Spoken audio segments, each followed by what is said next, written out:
What is up, guys? Zan from the Zan Madden YouTube channel. In today's video, we're going to answer the question that I get all the time, no matter what year it is, and that is, how do I lab to get better at Madden? Now, before we get into the video, please do me a favor, hit that subscribe button. Also, make sure you guys take the time to hit that notification bell so you don't miss any of the uploads coming your way here daily on the Zan Madden YouTube channel. If you guys are looking to take your game to the next level in Madden 21, please check out my brand new Madden tip site, gridirongameplans.gg. The link is below as well as in the description for you guys. And if you guys subscribe at $9.95 a month or $99.95 for a full calendar year, which will save you 2 months off of your subscription, you will get access to everything on the website. That includes our weekly Sunday Vault updates where we take a look at a meta, how to run it, and also how to counter it, as well as any and all offensive and defensive game plans, in our bi-weekly meta reports, which will begin once the competitive season is in full swing. And again, guys, you guys can get that all at gridirongameplans.gg. Our mobile site is phenomenal. Give it a look. Very easy to use. You can leave it right next to you as you play the game, pull up all your setups, and figure out how to win more games on the fly. Okay, guys, without further ado, let's get into today's topic. We're going to be taking a look at how to effectively lab. Now, I want to just get this out of the way. I'm not here to teach you any money play setups here. I'm not here to teach you any crazy blitzes. I'm going to teach you effectively what you need to do and the things you need to focus on to develop your own scheme. So whether you're an aspiring competitive player who needs to learn how to, get those practices to effectively lab, or you're somebody who wants to become a content creator, do tutorial tips, and you're looking to figure out how to reproduce things and get into that kind of scientific theory or that scientific method that is labbing in Madden, this is going to be the video that's going to set up the framework for you. Again, if you're looking for money plays and blitz setups here in this video, that is not what I'm going to provide. Now, of course, throughout the year here on the channel, we'll be doing tips and tricks and things like that. You're going to get plenty of that all year. And of course, on the website, we'll take it to that next level as well. So let's go ahead and get started. First things first, practice mode is your friend. It is your friend each and every year. There are a lot of pro players out there that will say they don't touch practice mode. For me personally, this is where you are going to spend the majority of your time. If you have ever heard the adage in school, for every hour you spend in class, you need to spend an hour outside of class studying to make sure that you absorb the content. For me, I view it as for every game that you play online, you need to make sure that you're spending some amount of time patching up something that affected you. You could win a game 28-7, and you need to figure out what it was that you did that allowed you to give up that 7. Sometimes it's a blown coverage and that's easily rectified. That's 5 seconds. Sometimes it's a bigger issue. Your opponent was beating you with something and you need to figure out what your defense needs to do going forward so that doesn't beat you again. I think where a lot of players get stuck is they play this game and they allow the same things to beat them over and over and over and over, and they never put the time in to counter those things. And the first thing that they do is they go to Twitter and they say, patch this. For me, that's not my thing usually. Yes, I have problems with the game, don't get me wrong, but I typically like to figure out, for me, it's like a puzzle. When I can't figure out what the piece is, you got to turn things and get in the lab and try to figure it out. So first things first, get in the lab in practice mode. And you have 2 controllers. You have to have 2 controllers. You need to be able to set up things on offense and set up things on defense. Why? Because, Timmy down the street might run single back doubles, auto motion misdirection, which is a bad run call or whatever. But when you play somebody who knows what they're doing, they're going to be running a meta. And that meta is very structured, whether it's bunch or split close or trips tight end. And you see a set of plays that they base their offense around. You need to make sure that whatever you're labbing on defense is equipped to defend what you're going to see most often online. So that's really important. So 2 controllers, 1 on offense, 1 on defense. Secondly, you can lab in all Madden, but if the only mode you play is MUT Weekend League, that's on all pro. Actually lab on the difficulty that you play on. A lot of people out there think that, if you lab on all Madden at all times, that's the way the game is going to play. I'm here to tell you right here and right now, a lower level player on all Madden plays up. They play better on all Madden. So that's why, Troy Apke's and guys like that play out of their mind on all Madden, and they're a little bit more mortal on all pro. You would think it was the other way around, right? That when the difficulty is less, worse players play better. It's actually not that way. Here, case in point, last year we found out that route running thresholds on all Madden were 85, 86. On all pro, they were 90. So, that was to get on bumpables. last year. So that was something that we found out by getting in the lab and testing ourselves. So make sure that you are testing the game on the difficulty that you're going to play. It does you no good to find it unbumpable at 85, 86 on all Madden if it actually doesn't translate to all pro, because the threshold is actually 90. So practice on the difficulty that you play on. It seems so simple, but so many people just go to all Madden and assume it's going to translate. So that's very, very important. Obviously, try to run this. Regs is one of those modes where you don't have customization of your abilities, right? So try to choose the teams that have the abilities that you're building your offense around. For me, typically, if I'm looking to mess with a slot apprentice or a outside apprentice, or I'm trying to just lab in general, route combinations, I like to go with, like the Buccaneers, or I go to Tom Brady because he's got hot route master. So at this point, this allows me to lab slot apprentices, running back apprentices, tight end apprentices, outside and inside apprentices, or the slot apprentices, what I mean, not inside, but you get what I'm saying. So test with the abilities that you're going to be playing with in game. You can lab up user catching, but you should probably lab it with the abilities that you're going to be running on that receiver as well, if you can. So try to do that at all costs. Secondly, if you're practicing route combinations, choose a team that has a bad pass rush. So go to a team that has a poor pass rush and practice your route combinations, because getting instant shedded is not fun. You waste, every rep you waste is, 7 to 10 seconds. You take enough sacks, you're wasting hours in the lab. So just making sure that you're labbing against teams that have good secondaries but poor pass rush when you're labbing your passing game is very, very important and can save years off your life. Trust me, as someone who's played this game and labbed hard for 13 years, there's many days I wish I could have back over the last 13 years, I'm sure. So, pick your defense appropriately. If you're trying to, develop a run scheme, go against the best run defense. If you're trying to lab a passing scheme, choose, you're more focused on the 7-on-7. Choose a team that has a poor pass rush and an okay coverage base and go against that. Don't go up against, a team that has 3 rush abilities and, you're not going to be able to throw. Now, if you're working on pocket presence, go up against a team that has a good pass rush. So you see what I'm saying? Choose the teams on defense and offense that fit what you're trying to work on in your game. So right now, for instance, Seahawks, they got a fast secondary and their pass rush isn't great right now because they don't really have any ability. So right here, we'll go ahead and we'll pretend we're practicing for weekend league with Tom Brady, and we'll go up against the Seahawks on All Pro. Now, this is where we're going to get into more of the nuance of labbing as we load in. The most important thing that you have to take a look at when you are playing this game in labbing is you need to check the boxes of your scheme. So what do I mean by that? If you are labbing an offensive scheme, your offensive scheme, depending on the formation that you call, let's say that you are running an under center offense. The benefits of an under center offense is that because the tailback is behind the center, you have the threat of a middle, right, or left run. Whereas in shotgun, you're really just inside zone away from the running back side. So when you're under center, you need to make sure that you have that threat of a middle, left, and right run, because that's a bonus that's been afforded to you simply by being under center. I think there's a negative connotation with being an under center player, like, oh, they're fake passers. Like, if they go out there and they throw, 60% of the time, but they're running 40% of the time, they're fake passers. My response to that is honestly, F those guys that say that. Like, at the end of the day, you're here to provide problems for them to think about. If they don't want to open their brains and think about respecting different variables to your offense, they don't want to win as bad as you do. So don't worry about babysitting your opponent's feelings when you're under center. Anywho, that tangent. So you need to have a middle, right, and left run game. And then you need to be able to have, a solid quick pass game if you're under center. You're under center for a reason. You got the ball in the quarterback's hand right away. You need to be able to lab your quick pass game. Now, when you're labbing your passing game, you need to make sure that you have the ability to beat man coverage, cover 2 zone, cover 3 zone, cover 4 drop zone, match quarters, cover 3 match, and palms.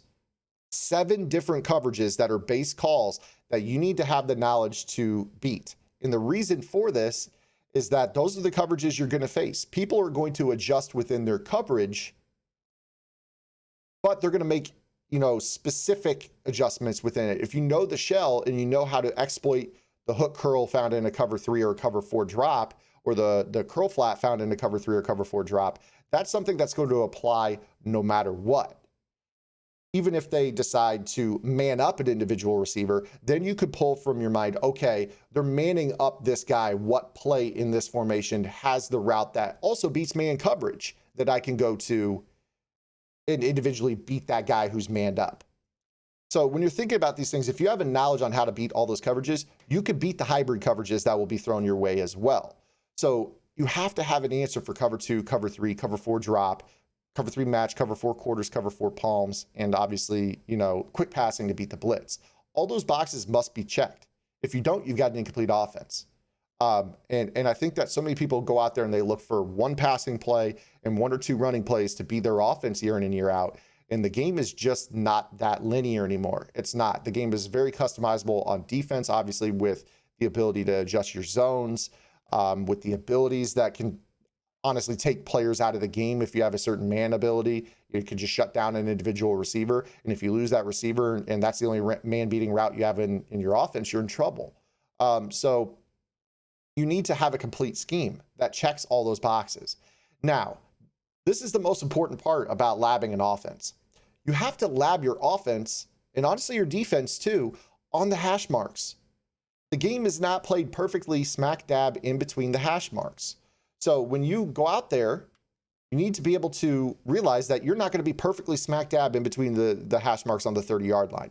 You need to lab your route combinations to the short and the wide side of the fields, because over the years, there are route combinations that don't work the same way. So let's say for whatever reason, I'm running, PA dive or whatever, and, I'm trying to get a corner route open or whatever, right?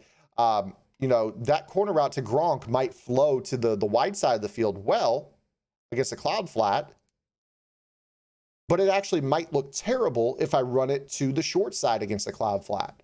So what if I show you here? Like if I were to go ahead and run that exact same play on the short side of the field with the same route combination, it might not work the same way simply because of spacing. So you see right here as I try to roll out, you see how that didn't work the same. And I think that seems obvious to many of you, but I play so many players daily that only know how to run their offense a specific way. You ask them to flip their offense and it's like they don't understand what they're doing. But the funny thing is that there's a lot of times, especially in zone manipulation, where it's just a short and wide side of the field thing. And honestly, the crazy part is that's where the money is made in the tip space. It's pretty wild that players take for granted, make sure that this guy's to the wide side or make sure that this guy's to the short side of the field, because this only works when you want to run this to the wide side. You see right here how that guy bites down on the wide side, but he plays it on the short side. Like it's obvious to a player that is an above average player, but this is a lost concept to very many casual players out there, is that you need to make sure that you lab all your route combinations on the short and the wide side field against all 7 of those coverages. Again, man, cover 2 zone, cover 3, cover 4 drop, cover 4 match quarters, cover 4 palms, cover 3 match. You need to be able to beat those 7 or 8 defenses on both the short and the wide side of the field and have a working knowledge of your offense on the short and wide hashes. It's just very important. If you don't have all those boxes checked, your offense is incomplete. It's not as simple as having a 1-play touchdown, a left and a right run anymore. The game is not that simple. And don't get me wrong, this channel is here to help you with that. And Gridiron Game Plan certainly will tell you all those details. But if you're trying to lab for yourself and you're not doing these things, you're not labbing. So it's very, very important. Furthermore, let's flip that to the defensive side of the ball. When you're labbing your defense, you need to lab your zones on the short and wide hashes as well. I'm trying to think of an example. Something so simple as base aligning and pressing over the years. When the ball's on a hash mark, you baseline and press. A lot of people continue to baseline and press year after year after year, and they don't know why their corner on the wide side is getting beat for a lob touchdown, and they don't care to notice that, hey, when you do that, the wide side corner slides in over the slot receiver just a hair, giving the receiver on the outside a release off the line. That's a very simple surface level example of knowing your hash marks. But that's something that gets people beat and has for years and will continue to until people wisen up to it. Examples like does my coverage rules, my cover 2 doesn't play the same against this trip set as it does against a twin set. Did you know that when you have a vertical route and a wheel that both attack a cloud flat, the cloud flat will match the wheel route vertically because there's no other help, because he's already passed off a streak to the deep half help, which turns that cloud flat into man match. And you give up enough routes, you're going to learn, okay, I can't do that. So let me show you an example. Let me just try to find one real quick. Maybe go with a switch concept or something here if we can find one. Let me just go into passing concepts. So when you are labbing your defense, you need to be able to figure out, like, okay, what does my route combination or does my zone work on the short side the same as the wide side? So here's an example. Wide side cloud flat. I'm going to cause the cloud flat to, match Godwin. So Godwin's going to turn that cloud flat. We've done this tip here on this channel before. What's going to end up happening is OJ Howard should be wide open on this play. So this is your cover 2. And there he is. We throw our out route, boom, wide open, right? You test that on the wide side. Okay, so he activates when he's on the wide side. And then, let me test this defense in cover 2. Is he also going to activate on the short side of the field? And then we set up our route combination. And we're going to pay attention to that same guy. Okay, he turns and converts. Okay, so this rule applies short or wide side of the field. Noted. If I'm facing a switch concept and I notice the cloud flat's trailing, I need to do something else. So, maybe now you make an adjustment that drops the rules or something. So, you protect the sticks or something, which should drop your match rules. I'm not sure if that actually applies to this. Guess I'm going to find out here on the video. So do a little labbing within this video here. So no, when I protect the sticks, does he still carry his match rules? No, he doesn't. He protects the sticks. He throws a pick this time. So, you have to lab the things on the short and the wide side of the field, and then also mix in different adjustments like show blitz, protect the sticks. Does setting my zone depth drops affect matching principles? If so, note those things. So that way you don't have to worry about things, or you have the answer to things when they come your way. Because believe it or not, those are where games are won and lost. I hit you with that cover 2 manipulation on a 3rd down and 12, and your cloud flat turns and runs. The reason I just won that game is because I labbed harder than you. And you didn't put in the work to understand why your cloud flat's going to do that. Maybe you get beat by it a second time. And that really shows the knowledge gap or the labbing coming into effect here. So that is basically the most important thing of offense or defense, is labbing on the hash marks. You need to understand how your route combinations work, how they space the field. Does a route bounce off the sideline on the short side of the field? If I run an out route, just boom, does it stay on the sideline and turn around and show his numbers and chill for 5 seconds? Or does it for some reason bounce off the sideline and try to find open turf? So many times you get beat because you think a guy's going to stay and he leaves. If you had put the effort into labbing and figuring out, okay, what's he like to do after his route ends? Does he just chill, or does he like to find open turf? Those are things that matter. Case in point, last year, I threw tight end angle routes left and right. And I got to a point where I started to use the fact that I knew tight end angle routes were either going to stop in the middle of the field or keep running versus certain coverages to my advantage. It got to a point where my opponent was using tight end angle routes, but I knew when they were going to stop, and I would throw the ball right as they were going to stop, and the guy would keep running as a user. That's lab work. Or in some cases, they would stop and the guy would keep running, and I knew that he would keep running. That's lab work. So, those are things to consider when you run your offense. How about when you blitz? Like, let's go ahead and show something here. I'm not going to show you I'm not going to lab a blitz up from scratch here in this video, but I kind of want to take you through the mindset of, like, how do you acquire the skill set to lab a blitz? Well, you need to be able to use the instant replay. So what I typically do is I start off with a base coverage. Let's say we base a line, and I'll just user guy. So the most important thing is when you lab, user the guy that you're going to user normally, because the game targets differently based off of who you user. If you're comfortable using a safety, user the safety in this video, or in the lab, because they're going to target the blitz the same way in game when you're using that safety as you're labbing it up in practice mode. If you're going to lab it up in practice mode, don't user a linebacker if you're not going to user him in a game. It seems very obvious, but there are people that don't know that. that the game targets differently based off of who you use her. So you start off with a base rush, and you're like, you take a look at it, you're like, okay, you see some things, yada, yada, I'm just going to throw a hitch, whatever. Then go into the replay. So you set off with a goal. I want to find a blitz out of 4-3 over. And, my first step is I base aligned, and I just want to see how the line targets. I'm using the left safety, too high look. We're taking a look at the offensive line. I like to zoom in on the offensive line and see how they target. So initially, you could tell the center wants to take the lefty tackle and that they want to play a double team on the defensive end on the left. And then you look at everyone else's one-on-one.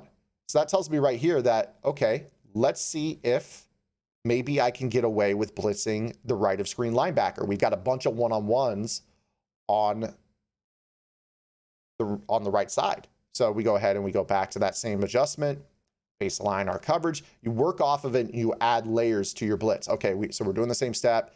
Now let's go ahead and add a fifth rusher. We're going to see if maybe just blitzing this guy affects it. Probably won't, but we're going to take a look at the replay and see. See right here, it picks it up pretty well, right? I'm just going to throw the ball up for grabs. So now we're going to go into the replay, and we're going to take a look at how the line is targeting now that we've added a fifth rusher. So we zoom in, we see that the targeting on this, the center is not turning immediately to the left. You notice that everyone is sliding over to the right to pick up that fifth blitzer. So that's telling you right here, and you see that there's a pass off from 65 to the center, and they negotiate the pickup very, very well. Okay, so what can I do now? Now we start to add in other variables. So we don't want them to pass off. So maybe we do something different here. Maybe we go ahead and try to crash a specific way.